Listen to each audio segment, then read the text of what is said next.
forma, es la ideología. De allí viene muchos movimientos, como por ejemplo la ideología de género, que ponen ideas básicas y en base a esas ideas construyen sus vidas y por lo tanto sus comportamientos también son dirigidos por las ideologías, las ideas que tienen. Entonces, cuando hablamos de la ideología del enamoramiento en Latinoamérica, es importante porque hay muchas ideas que nosotros que somos cristianos pensamos, creemos que ya lo hemos controlado, ya lo hemos dominado, que nosotros ya pertenecemos a un mundo distinto, que es el mundo del cristianismo, y que de mi vida antigua no traigo nada a este tiempo. Pero ese error me hace cometer graves faltas dentro de la relación en el enamoramiento y la incapacidad de reconocer que yo tengo ciertas ideas preconcebidas, pero no los reconozco, peor, me hace vulnerable al error. Entonces, en esta noche, para empezar, quiero que notemos algunas características de los latinos, que es muy distinto a los europeos, a los asiáticos, a los norteamericanos, es muy distinto. El latino tiene su forma de ver, de pensar, de actuar, y eso es lo primero que quiero que notemos. Algunas características, si ustedes han recibido los materiales, ahí pueden acompañarme. En primer lugar, perdón, lo voy a hacer bastante rápido porque hay bastante material. Y si tienen preguntas, levanten la mano y lanzan la pregunta. Aun cuando mañana vamos a tener mesa redonda, pero de todas maneras, si hay alguna pregunta, podemos tratar de responder. En primer lugar, en nuestra población latina, la edad juvenil es la mayoritaria.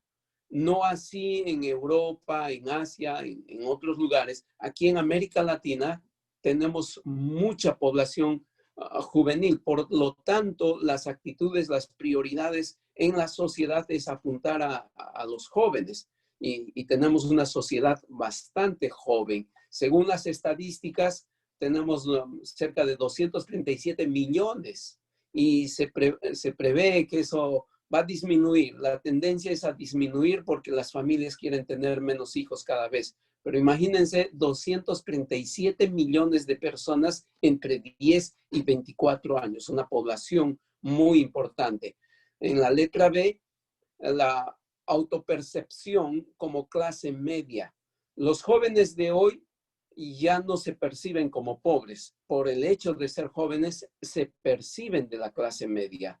Viven bajo esa percepción. Entonces, su mundo lo realizan desde esa percepción. Sus gastos, su economía, todos sus planes viven así. Es diferente a la sociedad antigua. Hace unos 20 años atrás no había esa percepción. Los jóvenes cualquier trabajo aceptaban. Ahora los jóvenes quieren ser gerentes, quieren tener un buen sueldo, comodidades, zapatillas de 700 soles. Entonces, esa percepción de ser de la clase media, viven bajo esa percepción, pero lamentablemente no es muy cierto porque muchos de los jóvenes no tienen empleo. Si fuesen de la clase media o se perciben de la clase media, podrían solventar sus propios gastos, pero evidentemente no lo pueden hacer. Siguen viviendo bajo mamá, bajo papá. Entonces solo es una percepción, pero viven bajo esa percepción. Letra C. Ellos se imaginan a sí mismos como una sociedad moderna, una sociedad distinta a la nuestra. Es una sociedad donde ya no están bajo la autarquía. Y la autarquía es creer que no son, no necesitan de una sociedad cerrada. Ellos se consideran ciudadanos del mundo. Y en este caso, sí es cierto. Nuestra generación es distinta. En estos tiempos, los jóvenes son más amplios.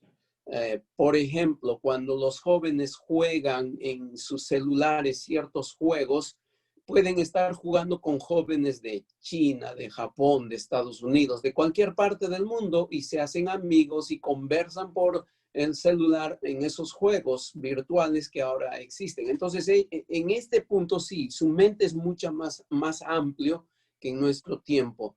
Y esa amplitud de mente está cambiando las actitudes de la juventud.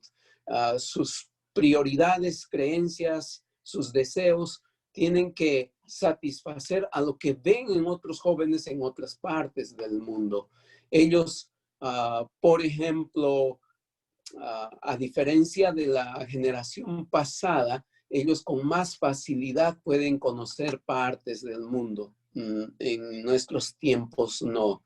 La mayoría de los jóvenes ya han salido del país. En los tiempos en los que nos ha tocado vivir a los que ya somos adultos, no. Un joven raramente salía del país e incluso en la sociedad antigua se consideraba el salir del país como algo vano. Estás escapando, estás huyendo. Era algo que las personas no lo hacían con mucha facilidad. Cuando alguien salía de su sociedad, era quebrantar lazos familiares. Pero en esta época no. En esta época los jóvenes salen, viajan, hacen sus viajes. Entonces hay un cambio en la mente de los jóvenes. Letra D es la generación digital, indiscutible. Creo que en ese tema ya no necesito hablar mucho, solo hacer hincapié en que aun cuando es una generación digital, los adultos también usan el mundo digital, pero los adultos usan el mundo digital para información, para noticias, para buscar respuestas a preguntas que tienen. En cambio, los jóvenes casi masivamente usan la tecnología digital para relacionarse. Los jóvenes usan el celular no necesariamente para buscar noticias como lo hace un adulto, sino para saber qué está pasando con la juventud de allá, para hacer el TikTok, para buscar amigos. Las redes sociales es manejado por los jóvenes y migran de una red social a otra red social. Entonces su mente es distinta. Es diversión, ocio, recreación. Dale tu celular a tu papá con un juego. No va a poder jugarlo y se va a aburrir. Esa es la diferencia. Dale tu celular con un periódico abierto, lo va a usar, lo va a leer, le va a gustar. Hay una diferencia allí. Letra E, poca identificación con sus generaciones pasadas. Los jóvenes ya no se identifican mucho con la generación pasada. Por ejemplo, dile a un joven en este tiempo hasta quemar el último cartucho. Ni lo va a entender. Dile a un adulto, rápido su mente lo va a llevar a Bolognesi y se va a emocionar, va a entrar en su corazón ese sentido patriótico. Esos cambios hacen de que los jóvenes de hoy en día estén pensando de otra forma. Esas son las características. Bajo esas características, los jóvenes se conocen. Los jóvenes plantean sus relaciones. Vamos a pasar al punto número 2. En el punto número 2, primero les he mostrado ciertas características globales, generales en el mundo de los latinos. En el punto número 2, quiero que notemos que los latinos tienen ciertas ideas determinantes para establecer una relación. Y en primer lugar, le he puesto como título, barriga llena, corazón contento. Según los estudiosos, la mayoría de los jóvenes están muy interesados en el estómago. Les leo lo que puse ahí. ¿Sabías que a la gran mayoría de los hombres, sin importar el país, los enamorados o las enamoradas se les enamora a través del paladar? Conquistar a un latino no es sencillo, pero la tarea será más fácil si conoces más sobre sus gustos culinarios. Y la razón es muy sencilla. En nuestro continente es poco común conseguir a un hombre que sepa cocinar realmente bien, pues lo usual es que la mujer sea la experta en esta área. Entonces, si quieres conquistar a un varón, comida, comida. Por el estómago se puede llegar al corazón de un varón. Esa más o menos es la figura que se está manejando entre los latinos. Número 2, ponle ritmo a la vida.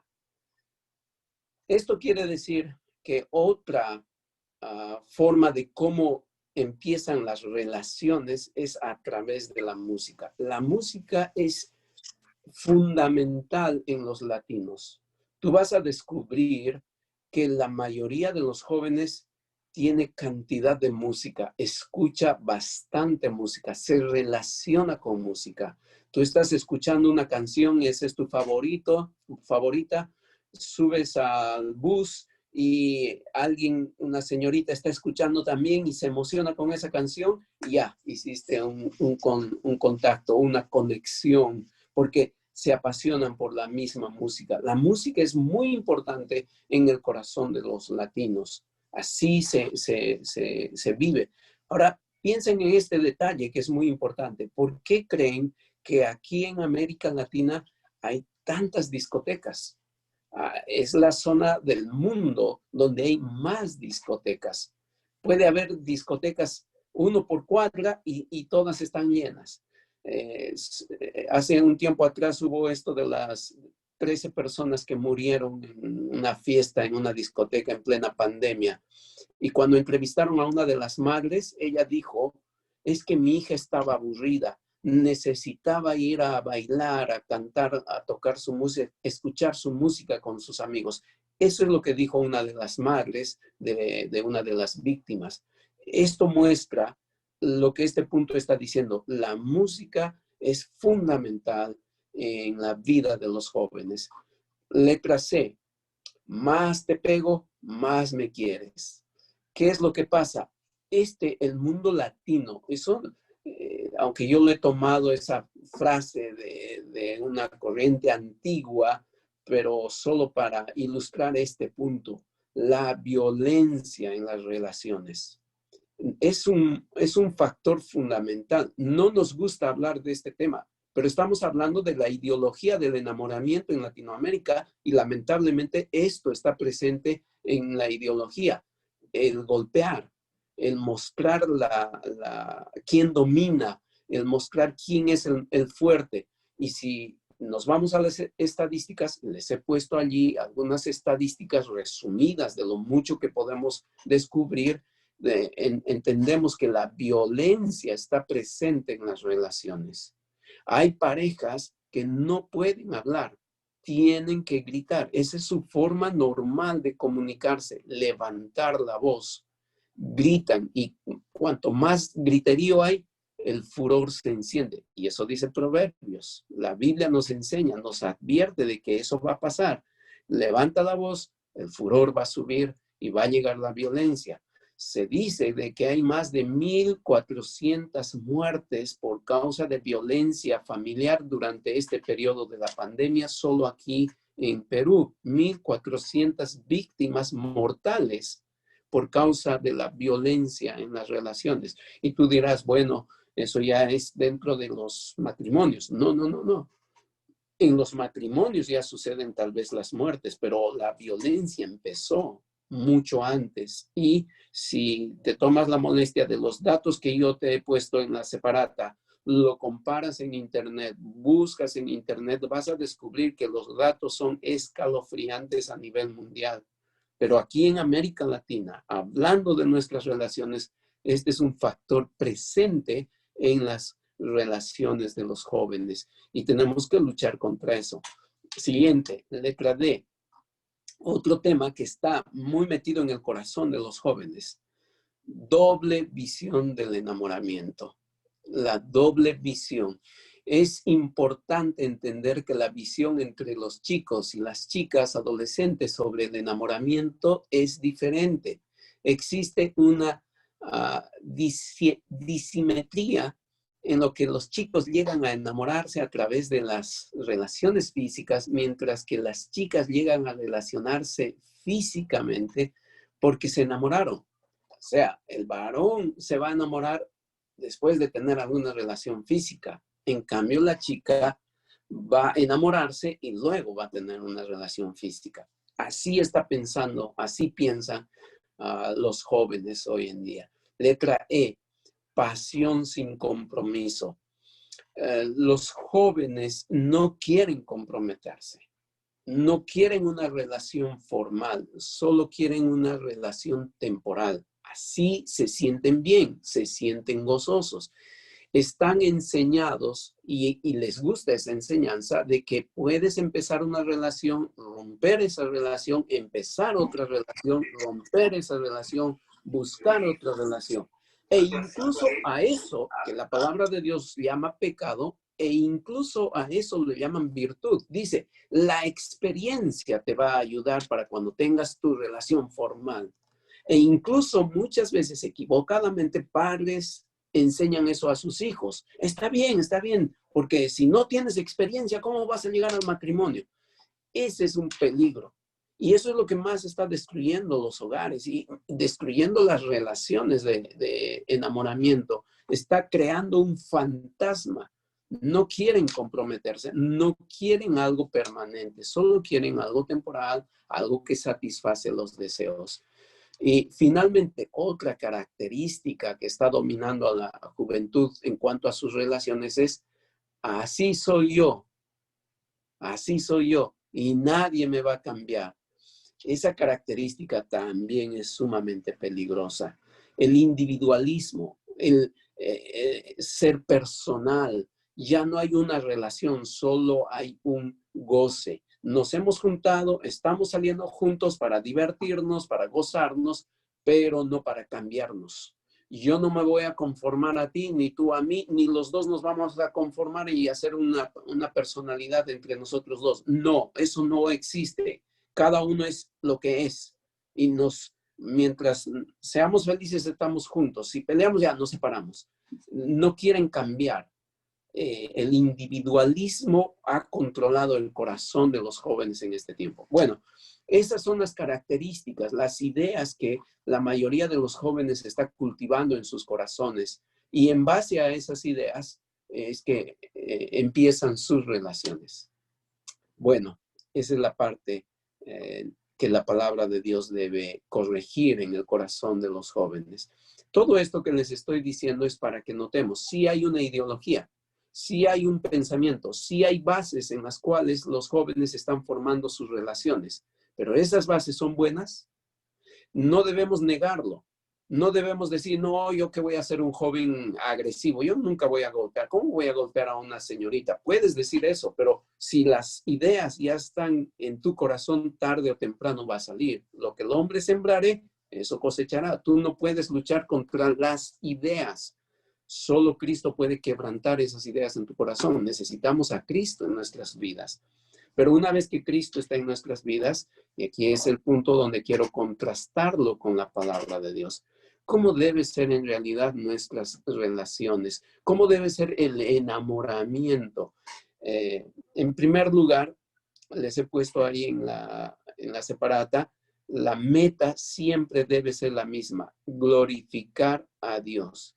Y usted puede decir, jovencito, jovencita, puedes tú decir, pero no, nosotros solo estamos hablando de tener un enamoramiento, no estamos hablando de matrimonio.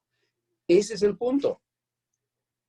Quisiera que te des la tarea de buscar en la Biblia si hay pasajes bíblicos que alimentarían esa idea, o vas a encontrar pasajes bíblicos que corrigen esa idea, que te llevan por otro camino.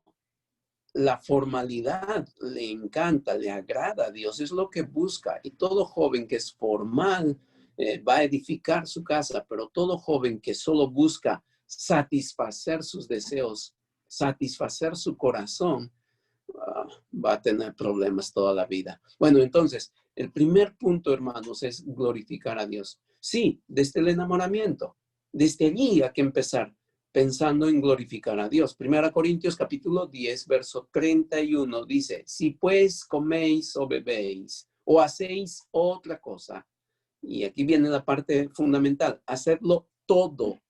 ¿Y ese todo incluirá el enamoramiento? Sí, porque es todo.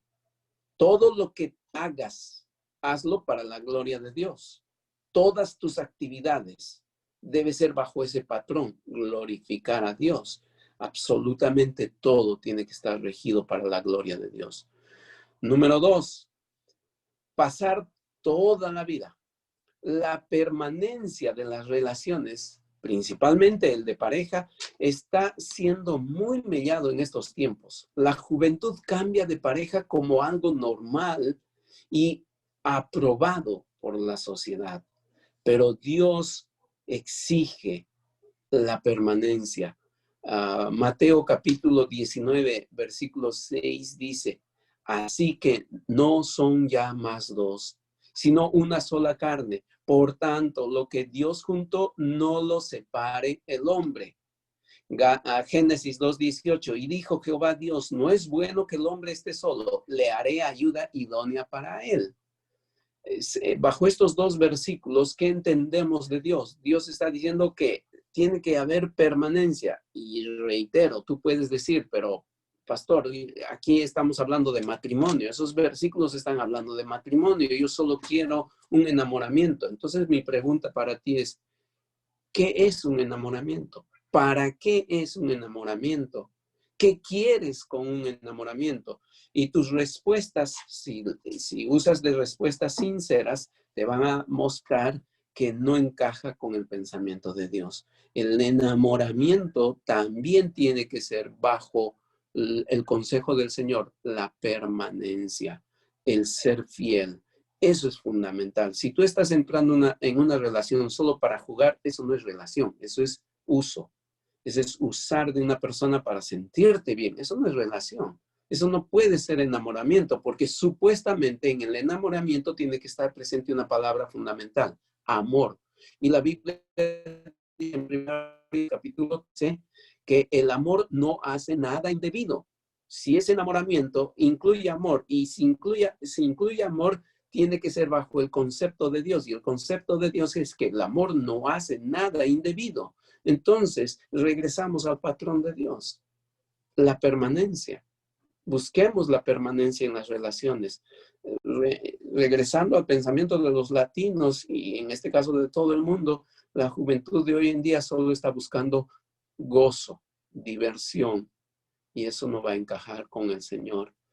El matrimonio es permanente y eso encontramos en muchos pasajes bíblicos. Romanos capítulo 7, versos 1 al 3, 1 Corintios capítulo 7, verso 39.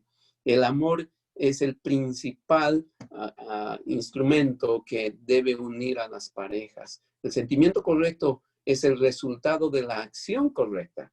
Sentir el amor es el resultado de practicar el amor bíblico. Lean Gálatas capítulo 6, versos 7 al 9. Si tú practicas el amor, amas genuinamente, vas a poder disfrutar de una relación correcta y bíblica.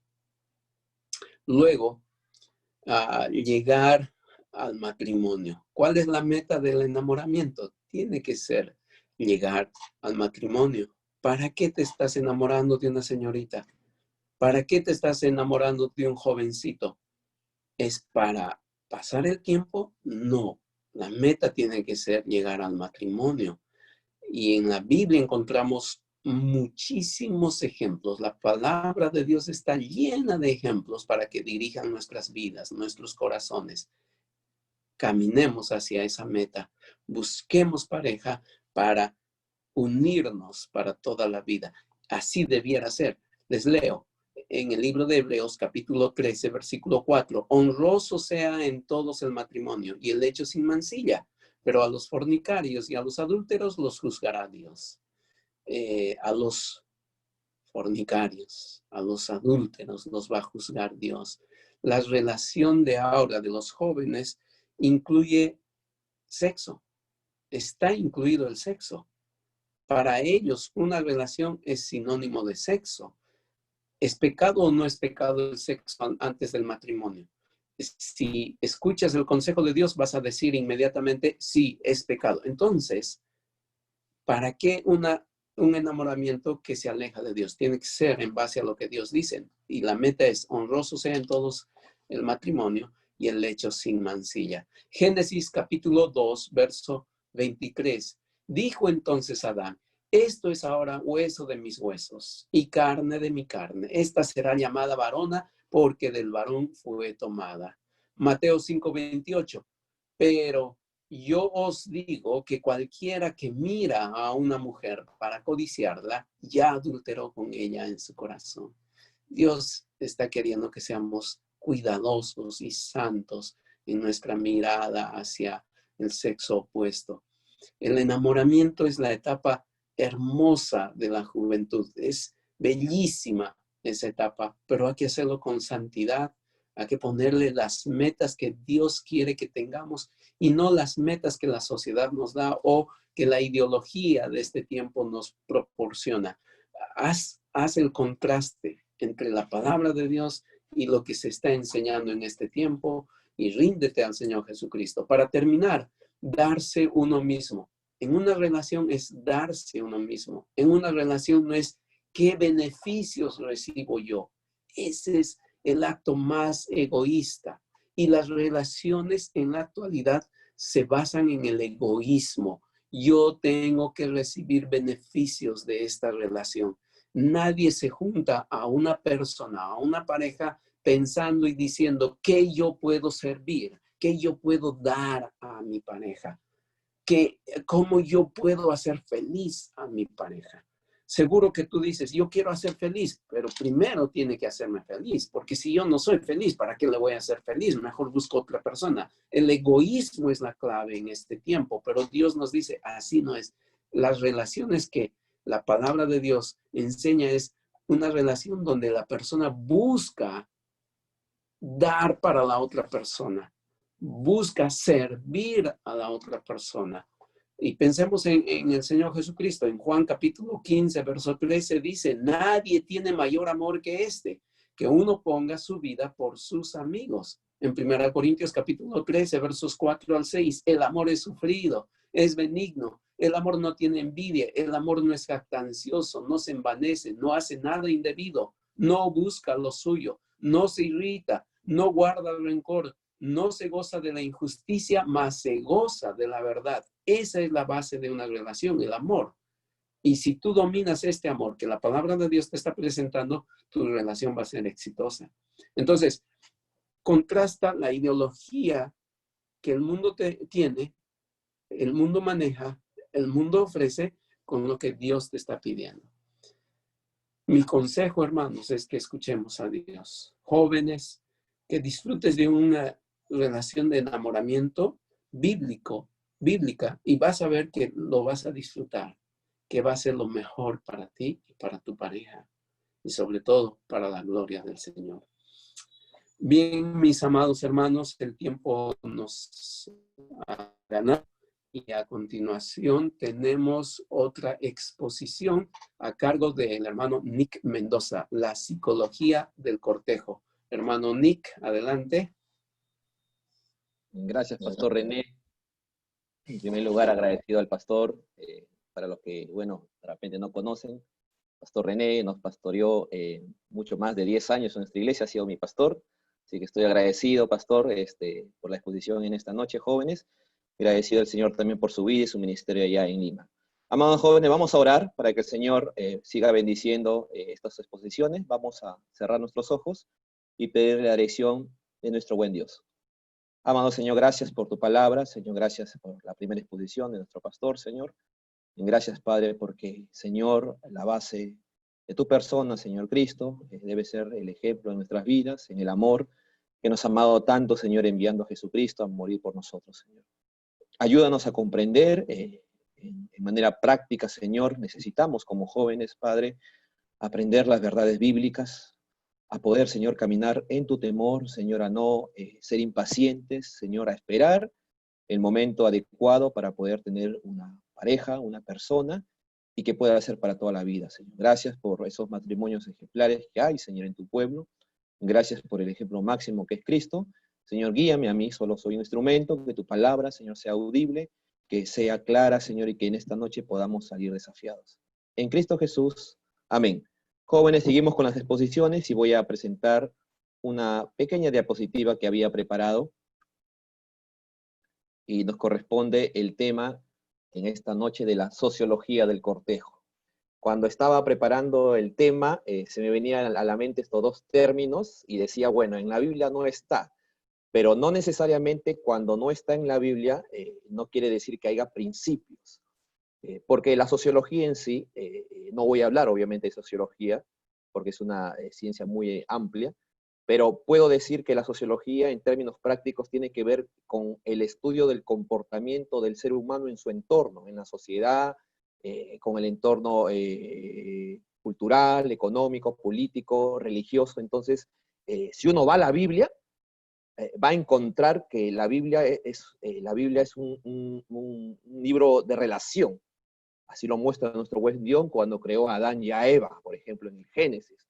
Le dijo, únanse y van a fructificar, llenan la tierra. Entonces, no es que la sociología le enseñe la Biblia, sino más bien la Biblia enseña a otras ciencias. Y ustedes, algunos que están y tienen el privilegio de estar en la universidad, o algunos ya han acabado su carrera, debemos tener un buen principio. La Biblia está por encima de toda ciencia. Tal vez esto al mundo, como mencionaba nuestro pastor en la primera hora, no le gusta reconocer que la Biblia, que la palabra de Dios rompe toda ideología en realidad.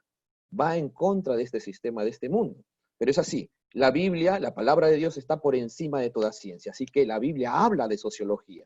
Y cuando habla de cortejo, tampoco no encontramos ese término, pero sí encontramos principios, como se escuchó en la primera clase, de un noviazgo, de un enamoramiento, y del matrimonio, obviamente. Ahí está Cantares, está Proverbios, está Génesis, está los mandamientos de honrar al padre, de apartarse de la fornicación, de adulterio. Entonces la Biblia tiene un sinfín de principios. Entonces ahí, si observan en la diapositiva, había puesto la palabra cita o cortejar, no aparece en la Biblia, y si no aparece tampoco lo condena, sino lo interesante y lo importante son los principios. Un poquito para saber de sociología, es el comportamiento de la sociedad y un término que se acuñó en el siglo XVIII. Ahora, es muy importante porque ¿qué pasaba en esos siglos? Pues el mundo moderno estaba ya más bien desencantado y estaba también confiando más bien en la era romántica. Ahí viene el tiempo de la era romanticismo en Europa, cambios de paradigma, cambio de fisiología, de ideología. Entonces, como disciplina se adquieren en esos siglos. Un poquito solamente para mencionar, he puesto acá cinco cosas que ha tenido que retribuir y afectar a la manera de ver el cortejo, el enamoramiento o el amor en este caso. Si uno recuerda la historia de nuestro Perú en el virreinato, los españoles con el pueblo inca y todo eso, y los españoles trajeron su conducta, sus pensamientos, y crean que eso afectó la conducta también de nuestro país, y vemos que los españoles eran bohemios. Nuestro pastor decía justamente, los pensamientos sudamericanos no es igual como los asiáticos, los europeos, y miren, y todo hay un sincretismo de pensamiento. Eso, quieran o no jóvenes, afecta. Luego la modernidad, el hombre descubre algunos inventos, también se va dando todas esas cosas. Luego viene la posmodernidad, que es el desencanto de la modernidad. El hombre ya no solo quiere razonar, sino que parece que los sentimientos, las emociones están en primer lugar. Y es ahí donde se puede, haciendo los estudiosos, y ahí vienen las famosas citas, las citas más frecuentes. Los Estados Unidos, un país muy desarrollado, que sigue influyendo con su moda, con sus ideologías, con los pensamientos. Entonces nosotros hay que ser humildes como latinos, estamos influidos por los Estados Unidos. Y Europa igual también. Entonces, son 5 pensamientos que a través de la historia ha ido afectando el tema del cortejo, ha ido afectando el tema sin tocar todavía la palabra de Dios. Y miren, si ustedes recuerdan, yo recuerdo como joven, por ejemplo, ¿quién no ha leído Romeo y Julieta, por ejemplo? A ver, recuerden, ¿quién no ha leído Romeo y Julieta en el colegio, en la universidad, en el instituto, o en un grupo de amigos? Ese libro se escribió en el año 1597. ¿Y qué pasaba en ese tiempo? Pues pasaba que en ese momento esta familia, en este libro se resume el amor prohibido. el amor prohibido de Romeo y Julieta, dos personas, dos jóvenes que se sentían comprendidos de sus familias, de ambas familias, y entonces ellos en su amor que se tenían, construyen una relación en contra de todos los que estaban en contra de eso, y bueno, ya sabemos, llegan a suicidarse y todo eso. Miren, eso es importante resaltar en esta obra, en este libro, porque eso habla de algo que la Biblia no menciona, la autocompasión, hablando un poco de sociología con psicología. Las emociones muchas veces nos traicionan, los sentimientos muchas veces nos embargan. Y la palabra de Dios dice en Jeremías 17 que el corazón es engañoso. Efesios capítulo 2, verso 1 y 4 dice que nosotros antes sin Cristo estábamos condenados, que nuestra mente, nuestra voluntad, nuestras emociones y sentimientos están distorsionados del Señor. Jóvenes, si tú construyes, y vamos colocando algunos principios para esta noche, si tú colocas el tema del cortejo, el enamoramiento, con ideologías, con maneras de pensar de este mundo, estamos perdidos. Vamos a tener muchos problemas. Y vamos a tener problemas aún si llegamos a casarnos. Los digo.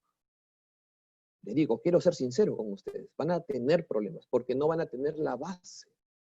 Hay jóvenes creyentes que tal vez por su inmadurez construyen relaciones, pero no maduran, no cuajan en el camino. Van a tener problemas. La vida cristiana está llena de convicciones, de principios bíblicos. Ahora no estoy diciendo que los sentimientos, las emociones no sirvan, son importantes, pero debe estar colocado en un sitio correcto.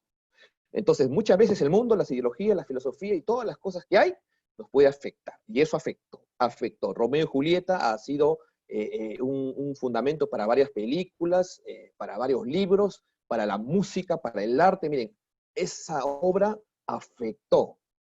Queramos o no, estamos afectados muchas veces de Romeo y Julieta. Algunos jóvenes dicen, mi papá se opone, ¿verdad? Me voy a suicidar, me voy a matar. No me comprenden, no me aceptan. Entonces, podemos caer, como lo que menciona en esa obra. El postmodernismo en otra parte, en Europa, en Alemania, en Inglaterra, dio a luz a la era del romanticismo. Que era el romanticismo era un movimiento humano enfatizando, priorizando las emociones. Y acá está el problema que quiero resaltar. Priorizaba las emociones en lugar de la voluntad, de las decisiones, de los principios morales o éticos. Las emociones. Estamos muchas veces infectados de postmodernismo. Eso tiene que ver con el estudio de la sociología, de la sociedad. Hay materias que no necesariamente son cristianos, se pasan tiempo estudiando ese campo. Los Estados Unidos, en 1990, La sombra del amor. ¿Quién no ha visto Ghost, por ejemplo? La sombra del amor, ¿verdad? Ya una mezcla de romanticismo con, ¿por qué no? Sí decirlo, hechicería, brujería, la reencarnación. Si alguien ha visto esta película, de repente, bueno, yo lo he visto, se ve, por ejemplo, esa escena de esta persona que pierde al esposo y no puede superar ella, y el esposo también no lo puede superar, y se reencarna en otro cuerpo y tiene contacto con seres oscuros, que son demonios en la Biblia. ¿Y cuántos de los jóvenes actualmente creen que el amor es así? Están mirando al cielo y están mirando su cara de ella, ¿verdad? Miran las estrellas y están mirando una señal del Señor. He sido joven, bueno, me considero todavía joven, y a veces lo normal cuando uno va a la consejería pastoral, en este caso buscando a nuestros pastores, le decimos, pastor, ¿cuál es la voluntad de Dios en el lado del amor? Y el pastor a veces te abre, y el maestro te abre la Biblia, y encuentras los principios bíblicos que, por ejemplo, uno dice, huir de la fornicación. Otro dice, andar en santidad. Pero los jóvenes normalmente queremos cosas místicas muchas veces. Queremos que Dios escriba el nombre de ella en el cielo, en la estrella, o de repente que lo dibuja en la sopa cuando uno está almorzando, ¿verdad? Está pensando en ella. Estamos infectados de todo eso. Estamos infectados en realidad, jóvenes. Y debemos empezar por ser humildes en reconocer eso. Necesitamos la palabra de Dios y sobre todo necesitamos la persona del Señor Jesucristo. Sigo avanzando y quisiera hacer una pregunta que se va a responder obviamente, ya el pastor en la primera hora ha ido respondiendo, tocaremos en esta hora y de mañana también y las otras aulas también. ¿Qué significa el amor? ¿Qué significa el amor? Y en la palabra de Dios hay un pasaje que dice en Deuteronomio capítulo 6, quiero que busquen Deuteronomio capítulo 6, Deuteronomio capítulo 6,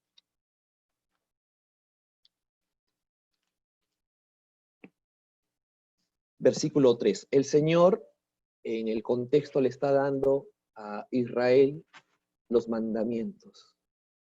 Y Dios le dice algo interesante al pueblo de Israel, a los líderes. Le dice, oye pues, oh Israel, cuida de ponerlos por obra para que te vayas bien en la tierra y que fluya de leche y miel, y os multipliquéis, como te he dicho Jehová, el Dios de tus padres.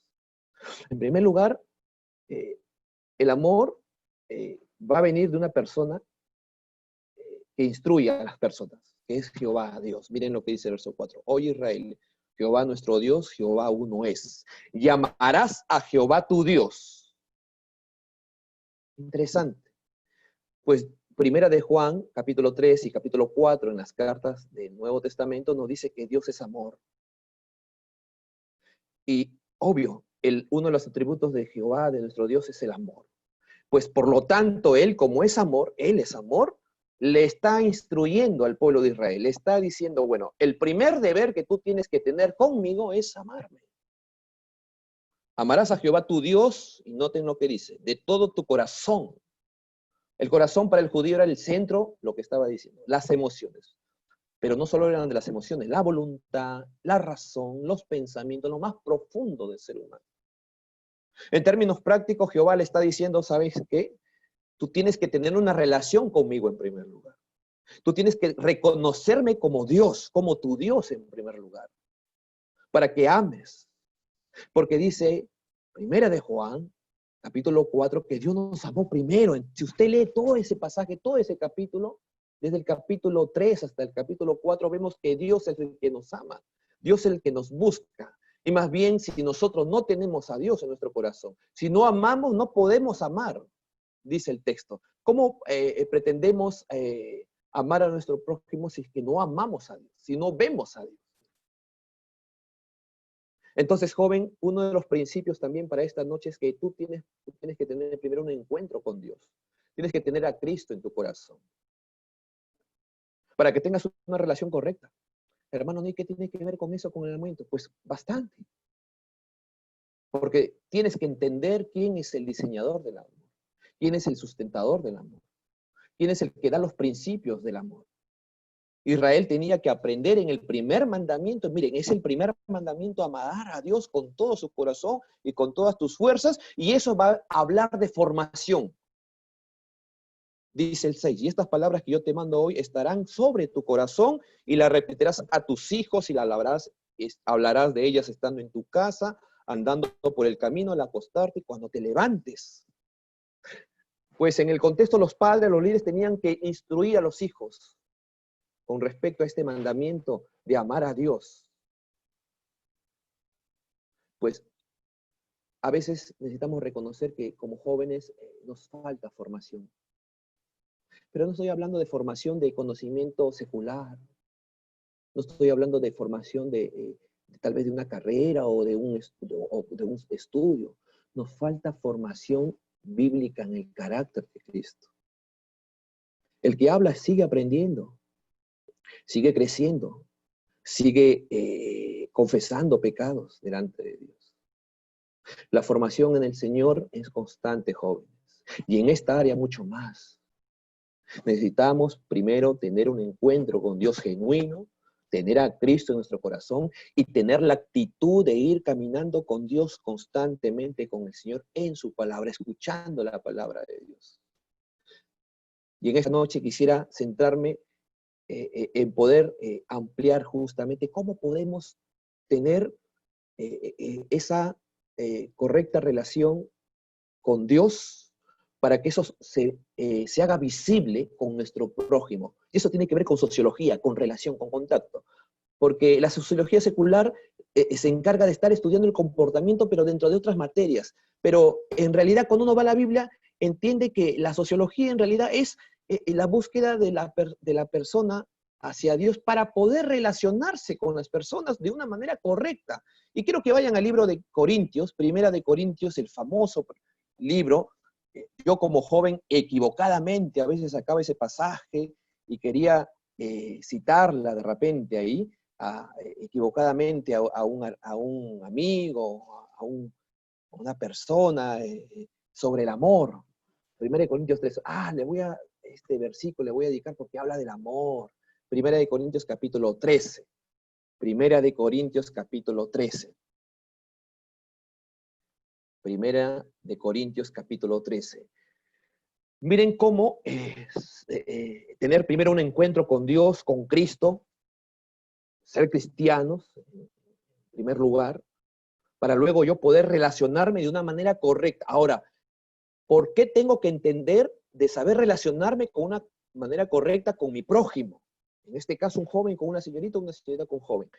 Porque vamos a ver en el contexto que la iglesia de Corintios, una iglesia en cual Pablo amaba a Corintios, una iglesia muy importante en el puerto de Grecia. Grecia era muy importante en los tiempos bíblicos. Una iglesia que tal vez tenía muchas bendiciones en el Señor, necesitaba entender el amor. ¡Ah, caramba! Uno de los pecados que pasaba, de los tantos que tenía Corintios, era la falta de actitud de amor. Pablo en el capítulo 1 les dice, a los santificados en Cristo Jesús que están en Corinto, pues eran creyentes. Y les explico brevemente qué pasaba en Corintios. Pues había pleitos, pues había disensiones, pues había pecados de índole sexual, había celos, había orgullo, egoísmo, y había lamentablemente aún en el entorno del liderazgo de la iglesia. Miren. Y en el capítulo 13, toda esa secuencia, Pablo les quiere hacer entender que tienen que regresar a comprender a Dios, amando a las personas, teniendo una relación correcta. Y una de las cosas que había era la jactancia también. Por ahí había un lado de cristianos que se creían más espirituales que otros. Y miren Pablo los principios que coloca en el capítulo 13 de Corintios. Capítulo 13, verso 1. Si yo hablase lenguas humanas y angelicales, note joven lo que dice, subrayelo. Si tienen un lapicito ahí, subrayelo. Y no tengo, ¿qué dice? Amor. Y no tengo amor, vengo a ser como metal que resuena o címbalo que retiñe. Si tuviese profecía y entendiese todos los misterios y toda la ciencia, miren, si tuviese toda la fe y de la manera que trasladase los montes y no tengo amor, nada soy. Pues no está hablando de un amor romántico, como te digo. Está hablando de un amor verdadero, el único, que viene de Dios. ¿Qué significa el amor entonces? Pues no es un sentimiento. Normalmente se ha descrito como una decisión y está bien, pero creo yo personalmente cuando uno revisa la Biblia es mucho más que eso, es complejo, es profundo, porque se trata del mismo Señor, de nuestro mismo Dios. ¿Cuánto necesitamos aprender? Nuestros matrimonios seguimos aprendiendo porque seguimos amando a nuestras esposas, necesitamos seguir amando a Cristo. Y en esta noche te quiero entonces ir dejando con también estos principios. El amor es algo serio, jóvenes. Tiene que ver con Dios. Tiene que ver con Cristo. No te centres en los detalles. Céntrate en las verdades. En lo que es claro en su palabra, que es Dios. Ten una relación correcta con Dios, con el Señor. Para poder ir entendiendo, como dice Efesios capítulo 3, que el amor es amplio, que es inmenso, que no se puede describir muchas veces, es tan alto y ancho, es incomparable. Ese es el amor. Necesitamos ir reconociendo eso en nuestras vidas. Pablo entonces les dice, nada soy. Verso 3. Si repartiese todos mis bienes para dar de comer a los pobres y si entregase mi cuerpo para ser quemado y no tengo amor, de nada me sirve. Y miren el verso 4. Ya ahí están las 12 actitudes. Le he puesto yo 12 actitudes espirituales del amor. Ahora le he puesto espirituales porque puede haber una actitud moral, una actitud solamente de engaño, algo externo, pero no, esta actitud, vamos a hablar de una actitud espiritual, que solo lo tienen los creyentes. 12 actitudes espirituales del amor. Miren el verso 4, perdón. Una de las cosas que el amor tiene como actitud es el sufrimiento. El amor es sufrido. Ahora, no está hablando, como muchas veces yo también he caído en ese error, de repente estar interesado en una señorita y decir, no me corresponde. Está aplicado acá Corintios 13:4, ¿verdad? Yo soy bien sufrido. No, no está hablando de eso. En otras traducciones, la palabra se ha traducido como cubrir. Y es una buena traducción, porque nos está hablando en realidad de esa actitud de saber relacionarme con mi prójimo, de comprensión, de no hacerle daño. Nuestro Señor Jesucristo vino a morir por nosotros. Fue sufrido porque, ¿saben qué? Tú y yo merecíamos la condenación eterna. Y Él vino a cubrir nuestros pecados. Él vino a ser misericordioso con nosotros. Y una de las actitudes que tenía la iglesia de Corinto era que todos se condenaban, se juzgaban, estaban señalizando y necesitaban aprender a cubrirse. No estoy diciendo que asolapar el pecado, estoy diciendo que enfrenten de una manera correcta si es que había pecado entre ellos, como envidia, celos, contiendas, que muchas veces a veces caemos, jóvenes. Necesitamos entonces, para no caer en esas cosas, tener una correcta descripción sobre el amor, sobre la persona de Dios. Entonces, una actitud es saber cubrir, saber relacionarme con esta persona. La segunda actitud es, el amor es benigno, el amor es bueno, la bondad, la pureza. Miren, jóvenes, el mundo, las ideologías enseñan que dos personas pueden estar unidas y ser del mismo sexo. Pues eso no es nada bueno. También se enseña que las personas pueden tener relaciones sexuales fuera del matrimonio. Eso no es bueno. Eso es más bien impío y es malo. Y te quiero, perdón, rogar y suplicar, amado joven y señorita. El amor es bondad. Ningún joven te tiene que hacer daño si es que no es tu esposo, si que todavía no es tu esposo. Viceversa. Por eso que el mundo no ama. Por eso que el mundo no puede amar correctamente. Este amor que el mundo tiene es malo. Es malo.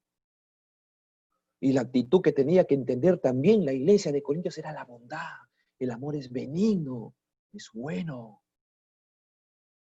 Cuando tus padres te están aconsejando y te dicen, mira, ¿ves si ese muchacho es bueno? Pues hazle caso. Hazle caso. Porque es otro principio. Bueno, bondad. Otra actitud. El amor no tiene envidia. Y esto es muy importante para, personalmente creo yo, en el tema del amor en este tiempo. Porque a veces hay jóvenes que compiten y a veces dentro de nuestra iglesia. De repente un joven está fijándose en otro, pero está otro, y a veces el corazón no se ve, no lo podemos ver, ¿verdad? Pero el Señor sí lo ve. Y está lleno de envidia. Y está lleno a veces de competencia. Y a veces estamos queriendo impresionar. El amor no tiene envidia, miren, chicos. El correcto amor no tiene envidia. Si hay una persona que te interesa y la otra tú sabes que está interesado, deja en las manos de Dios. ¿No? Tú no has sido llamado para competir. No has sido llamado para estar haciendo estrategias que te llevan a la envidia. Y lo digo, eso pasa muchas veces en los jóvenes. Estoy convencido que pasa en los jóvenes, porque también he sido joven. No tiene envidia. El amor es sufrido, el amor es benigno, el amor no tiene envidia. Otro, el amor no es jactancioso, no se jacta. No está diciendo, haciendo daño a esa señorita o ese joven y haciéndole, mira, ella es mi enamorada y proclamando a veces palabras incoherentes, actitudes incoherentes. A veces cuando yo reviso, a veces, ya no compro diario, obviamente, por las cosas que pasan, a veces compraba, a veces ahora el internet, pero cuando a veces reviso las noticias, a veces están, lamentablemente, uno se topa con la farándula, a veces de la sociedad artística y todo eso, y las personas, ¿cómo se jactan, verdad? Ella ha sido mi enamorada, yo he estado con ella, y miren, y todas esas cosas, yo me ponía a pensar, bueno, caramba, en primer lugar este caballero, esta cita debe saber que no es amor lo que han tenido, lo que tienen. Y están proclamando su vida y todo eso. Algo que aprendí en nuestra iglesia y procuramos con mi esposa hacer es, seguimos aprendiendo de no tratar de caer en eso, de jactancia. Mire, el amor no es jactancioso, chicos, y tiene que ver con una actitud correcta. El amor no se envanece. Hoy te amo y mañana ya no te amo, ¿verdad? Nos damos tiempo. La famosa frase, ¿verdad? ¿Quién no sabe eso? Nos damos tiempo. Bueno, no sabemos por qué se dice eso. Porque no es que se perdió, es que nunca hubo nada en realidad. Nunca hubo un compromiso serio. Joven, señorita, tú no puedes decirle, y con todo respeto te animo, tú no puedes decirle, con todo respeto, te quiero animar, decirle a una ciudad, te amo cuando por favor tú no comprendes eso todavía. Te quiero ser honesto y sincero y ser amigo en esta noche para ti. Tú no le puedes decir eso. Porque si no, tú no comprendes todavía, tú estás teniendo un sentimiento, estás enamorado de repente, pero no estás amando, que es muy distinto. No se envanece. Está basado en una convicción, pues. Y es por eso que el amor no es una necesidad. El amor es un deber, porque está basado en los principios del Señor, de Cristo. Es fundamentales. Entonces, miren, ahí ya podemos sacar también otro principio. No es solo un sentimiento, tiene que ver con la razón, con la voluntad, con las decisiones. Entonces, es muy profundo el concepto del amor. Y qué bueno que sea profundo. El matrimonio es un misterio, como dice Efesios, ¿verdad? Un misterio en el Señor. Interesante. Es sufrido, es benigno, no tiene envidia, no es jactancioso, no se envanece. Y acá, miren esto es algo importante. El amor no hace nada indebido. El amor no fornica, jóvenes. No puedes entregarle tu cuerpo a la señorita, al joven. Te amo, hermano. Dije que me ama, entonces tengo que tener contacto físico. Y cuando dice no hacen nada indebido, no te estoy hablando de pecados de índole sexual solamente. Te estoy hablando de pecados con la mente, con las actitudes, con las caricias. Ten cuidado.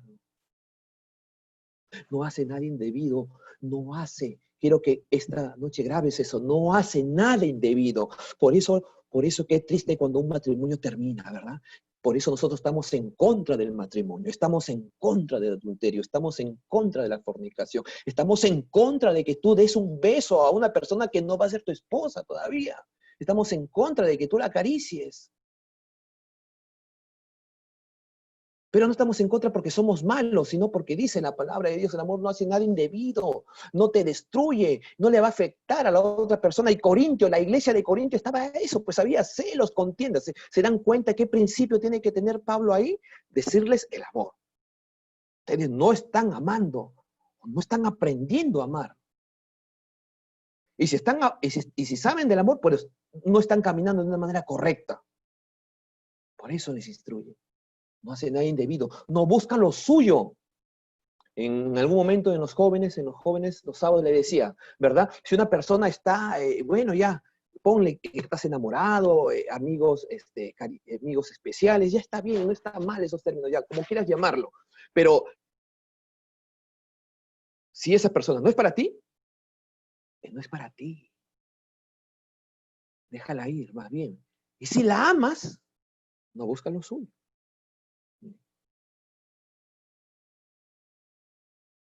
No busca lo suyo. Está pensando en los demás.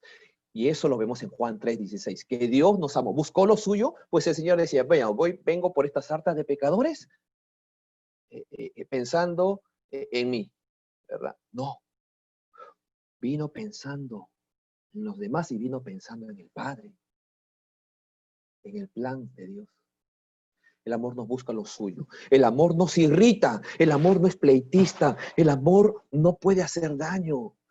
Hay parejas a veces que viven con conflictos y a veces dentro de las iglesias, a veces jóvenes que tienen, entonces a veces buscamos consejería con nuestros líderes, con nuestros pastores, y a veces yo me pongo en los zapatos de los pastores, ¿verdad? Es tan claro a veces, pero a veces los jóvenes no se dan cuenta y decir, bueno, están tan peleando que parece que no es la voluntad de Dios. ¿Cómo se dan cuenta? ¿Cómo no se dan cuenta? Pero a veces nosotros los jóvenes a veces somos tercos, no somos obedientes. El amor nos irrita, nos irrita. Otro, el amor no guarda rencor. Te voy a sacar celos, ¿verdad? No, no guarda rencor. No guarda rencor, jóvenes. Y estas cosas necesitamos aprenderlas desde muy jóvenes. Porque cuando lleguemos al paso del matrimonio, no quieran que va a estar todo perfecto. Vamos a seguir luchando y enfrentando y tratar de caminar en esto. Pero si llegamos lo más posible bien formados en el Señor, va a ser el camino mucho más menguado, mucho más, se podría decir, más paciente. Pero si no llegamos con estas cosas, vamos a tener serios problemas. Por eso hablaba de formación. Por eso hablaba de aprender a relacionarse. Es que necesitamos aprender a relacionarnos. Es que ahí va a brotar el amor y las otras actitudes, la paciencia, la solidaridad, el compañerismo, la fidelidad. A relacionarnos en Cristo con nuestros prójimos. El amor no guarda rencor. El amor no se goza de la injusticia. Y acá están también los pecados que está habiendo en este mundo. Si tú quieres tener una morada, si tú estás pensando seriamente en algún día casarte, y que está bien, te felicito y te animo, tenemos que seguir revisando nuestra vida con Cristo, con Dios. ¿Cómo está yendo nuestro carácter? Pues les digo que yo ya tengo 7 años de casado y algo que el Señor nos está enseñando, y acá está el pastor René, que no me deja mentir también, uno va aprendiendo el carácter. Cuando hablo de carácter, no hablo de carácter y tú llegas, abres la puerta, caramba, esposa, ya llegué, ¡fum! Carácter fuerte, serio. No estoy hablando de ese tipo de carácter. Estoy hablando del carácter bíblico, de esto. Benigno, bondad, envidia, no jactancia, humildad. Necesitamos esos jóvenes, chicos. Necesitamos esas personas en la iglesia con un carácter cristocéntrico. Porque necesitamos luego matrimonios de eso. ¿Y por qué necesitamos? Necesitamos en primer lugar porque Dios nos convoca muchas veces al servicio. Dios nos convoca al ministerio. Cuando hablo de ministerio no hablo específicamente de un cargo de predicación no, en todos los servicios. Y Dios nos va a convocar con tu profesión, con tus profesiones, con tus estudios. Te va a convocar para la gloria de Dios. Te va a convocar para tener un matrimonio sólido, un matrimonio ejemplar en la vida cristiana. Pero eso no se logra de la noche a la mañana. Eso es un proceso. Pero te invito a que esos procesos no sean tan largos. Que esos procesos sean lo más pronto. Y eso va a determinar, lo va a determinar tu persona, con Cristo, con Dios. Que vayamos madurando. Para ir terminando, el amor se goza en la verdad, es honesto, es verdad, es verdad. Todo lo sufre, todo lo cree, todo lo espera, todo lo soporta. Como clima del amor, Pablo en el contexto le dice, necesitan gozarse en la verdad y necesitan saber que todo lo sufre, todo lo cree. Acá está la traducción que había puesto en paréntesis. Cubre pecados, no para condenar, sino para confrontar en amor el pecado. Lo cree, la fe, lo espera, la esperanza, y lo soporta. No un soportar negativo, sino acá está hablando de carácter, otra vez, de temple, de que la vida cristiana se vive por convicción. Entonces, para terminar en esta noche, la sociología del cortejo sencillamente se resume en esto, en carácter, en saber relacionarme con Dios en primer lugar, con nuestro Dios, con Cristo. Si yo voy madurando en el Señor, si voy relacionándome correctamente con Dios, voy a comenzar a dar esos ingredientes, estas actitudes, estas 12 actitudes que están en la palabra de Dios. Y voy a saber relacionarme con las personas, y ahí es donde Dios va, tal vez me va a bendecir para poder encontrar una idónea, una señorita, un joven, para construir un matrimonio sólido, y no queda ahí solamente, y empieza tu viaje en el matrimonio para que tú bendigas ahora a los hermanos dentro de la iglesia, fuera de la iglesia, y más bien se cumpla lo que dice Primera de Juan 3, que Dios es amor, ¿verdad? Y que el mundo necesita mirar que los cristianos, que los hijos de Dios, sabemos amarnos en Dios, sabemos llevar noviazgos sólidos, matrimonios sólidos, nos sabemos guardar de los pecados sexuales, y a los que son solteros, que son todos la mayor parte acá, sabemos esperar, sabemos formarnos en el Señor para que en su momento Dios nos pueda bendecir con un matrimonio. Muchas gracias, jóvenes, Dios les bendiga. Ha sido para mí un placer estar con ustedes, y voy a dejar al hermano Jesús que pueda continuar en esta noche.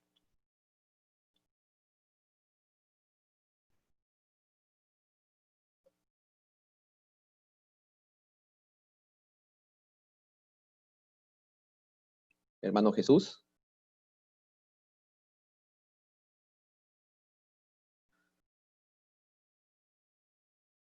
Lo regreso, Dani.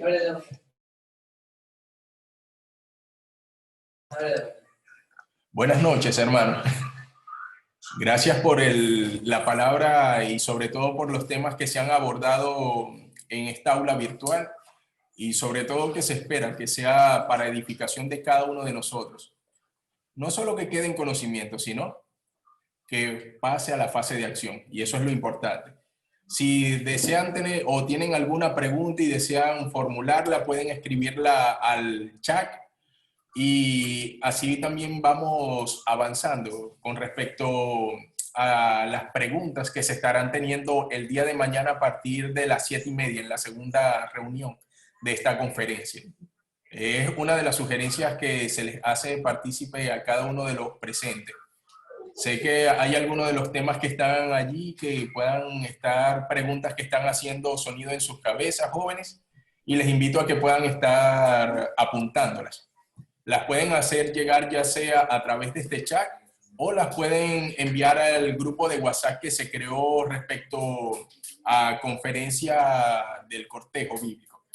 Pueden estarlo enviando allí, o si en su defecto tienen el número del hermano Nick o del hermano Carlos o del hermano Edgar, pueden estarles haciendo llegar las preguntas.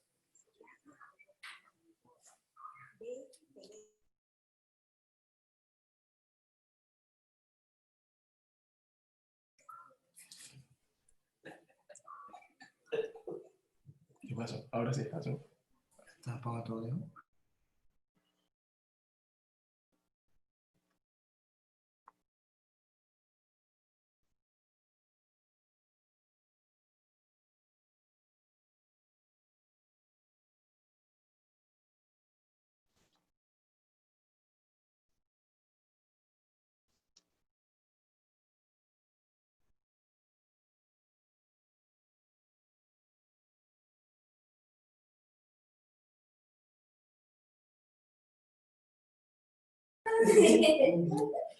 Jóvenes, una consulta. ¿Qué les ha parecido los temas que se han estado tratando en esta aula virtual?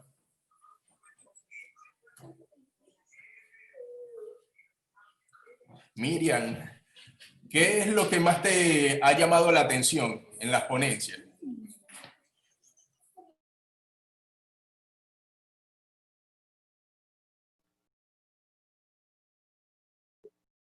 Jesús, me parece que hay una pregunta en el chat.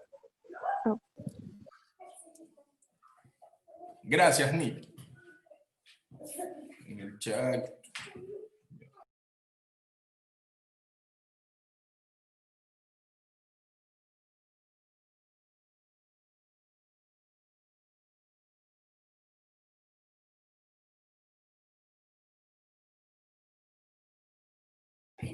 Es bastante interesante. Una de las preguntas que se formulan es ¿cómo saber si ya se tiene tiempo para tener relaciones? Eso es una pregunta que quedaría de parte de los ponentes y se estaría abordando el día de mañana. Y les invitamos a que puedan estar allí si tienen algunas otras inquietudes. Otra de las preguntas es ¿cómo saber si es la voluntad de Dios o no es la voluntad de Dios? Y creo que esa es una de las tantas interrogantes que pueden haber a su edad respecto a este tema.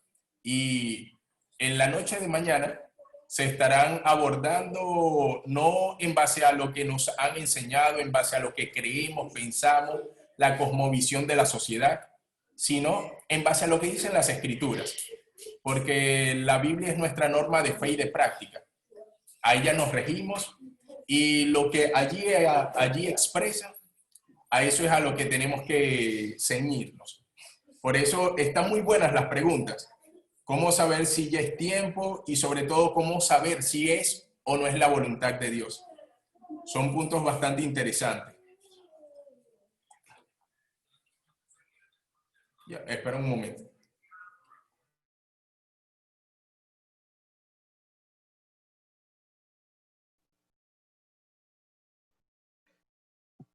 Muy bien, jóvenes, quiero, a nombre del Ministerio Juvenil, aprovechar para agradecerles. Hay jóvenes en cual, bueno, son de nuestra iglesia, pero acá veo algunos nombres en cual en algún momento en nuestro tiempo, en nuestra vida hemos podido conocernos. Acá hay jóvenes del norte, me parece, de Sullana. Estoy viendo algunos nombres. Así que Dios les bendiga a todos ustedes, de otros lugares también de nuestro amado Perú. Así que gracias por este tiempo. Una vez más también gracias al pastor René. El Señor siga bendiciendo su ministerio por Lima. Y jóvenes, aprovecho en unos segundos, mañana nos vamos a seguir encontrando en esta conferencia, ¿ya? Y mañana ya el pastor René es el exponente principal para la conferencia del día sábado. Y luego tiempo de preguntas a partir ya de las 9 por ahí de la noche se arma el tiempo de preguntas. Así que gracias una vez más por estar con nosotros en este tiempo.